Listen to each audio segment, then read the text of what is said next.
distinguished ministers, governors, vice governors, the leadership of NIBC, ladies and gentlemen.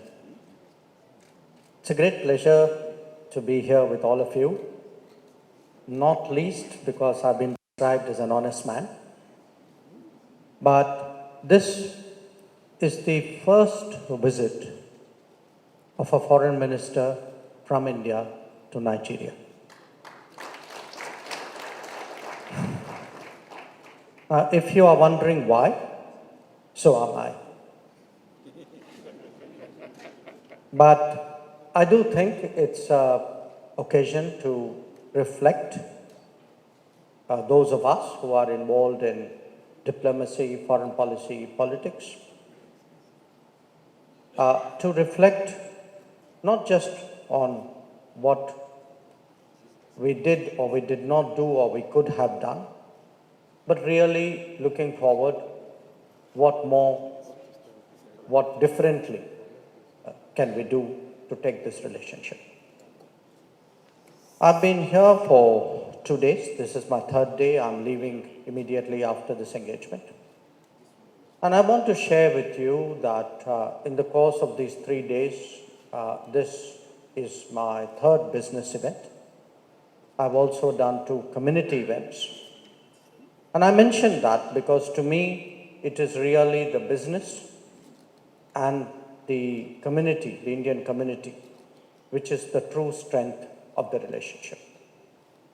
So let me begin first of all by saluting those who, even when perhaps there weren't as many political level exchanges as there should be, who kept the flag flying high, who kept doing the business, who in different ways have built up what is an enormously important relationship. There are different ways of describing this relationship, but to a business audience and to a policy audience, it is a relationship today of about $13 to $15 billion worth of trade annually, where India has committed somewhere between 27 to $30 billion of investment, where Nigeria is our premier economic partner in Africa.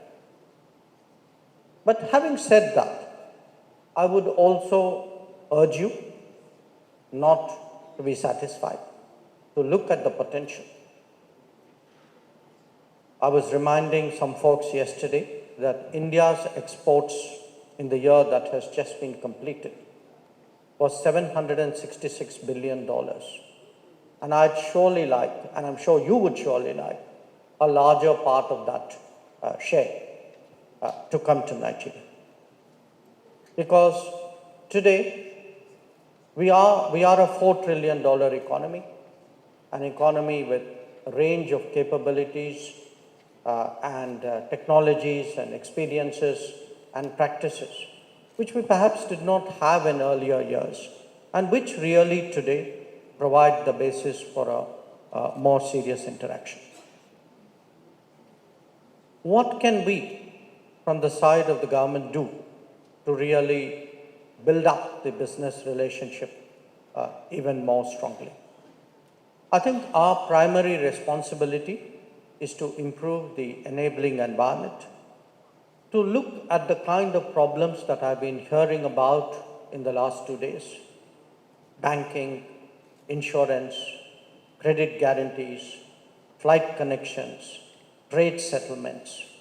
I think these are challenges today that we should put on the table, approach it very honestly, and look to find constructive, practical solutions. I'm also very pleased today to see our colleagues, my ministerial colleagues from the Nigerian government, because yesterday I had the honor to meet the Minister for the Blue Economy.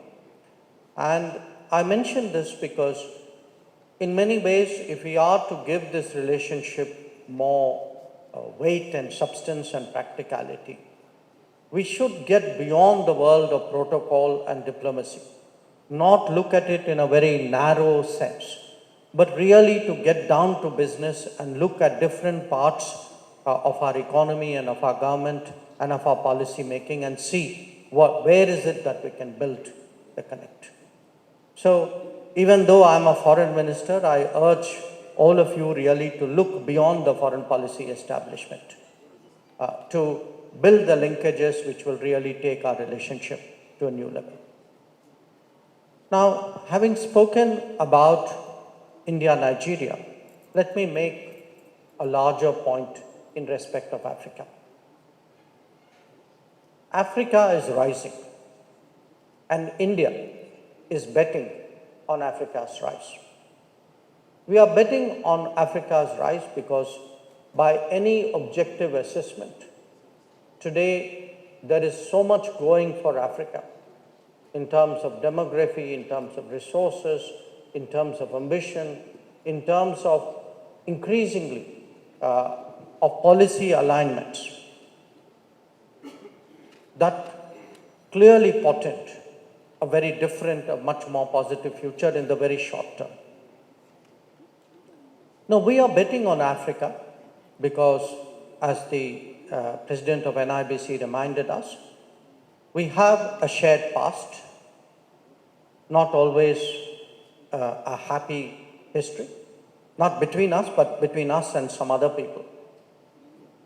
But it is a history which has engendered an enormous solidarity.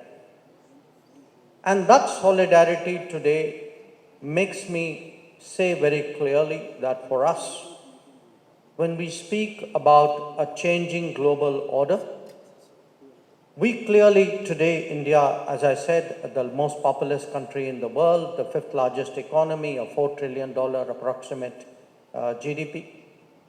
For us, the reordering of the world, the rebalancing, the multipolarity of the world will not be complete until Africa takes its due place.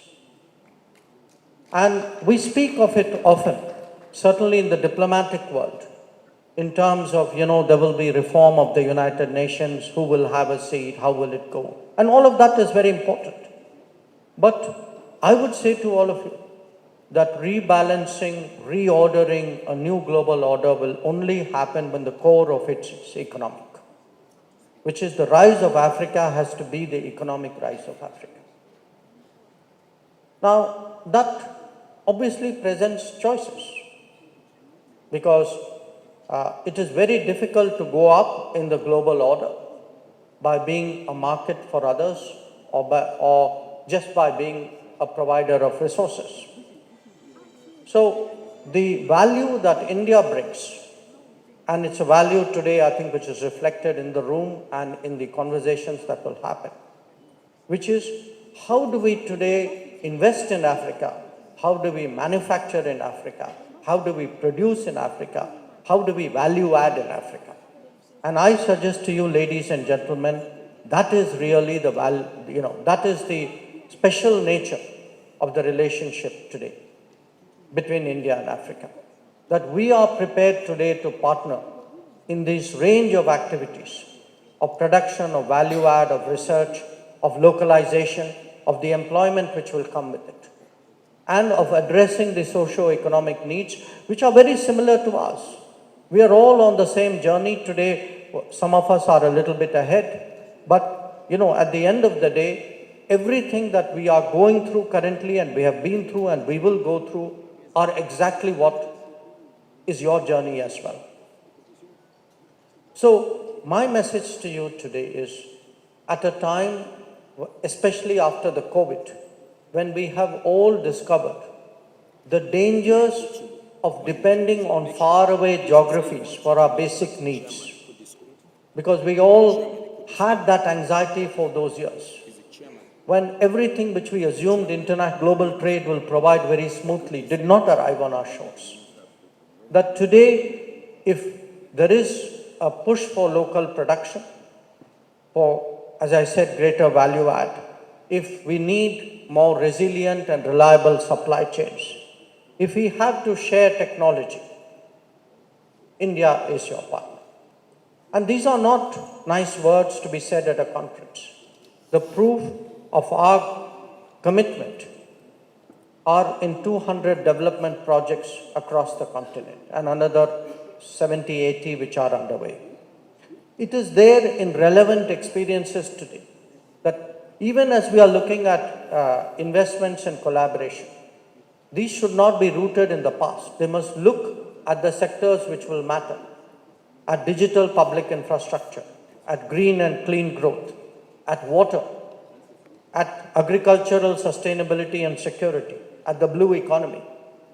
These are really today the areas where we believe that our partnership can grow. So, as I said, this is very much for us the core of a relationship of the Global South. Global South for us is certainly a phrase. It is a sentiment from the heart. But most of all, it is a set of policies, especially economic and development policies, with which we extend our hand to Nigeria, to Africa. I'm very thankful today that this conference has provided me an opportunity to share some of these sentiments with you. I thank NIBC and its partners. I wish the conference all success. Thank you very much.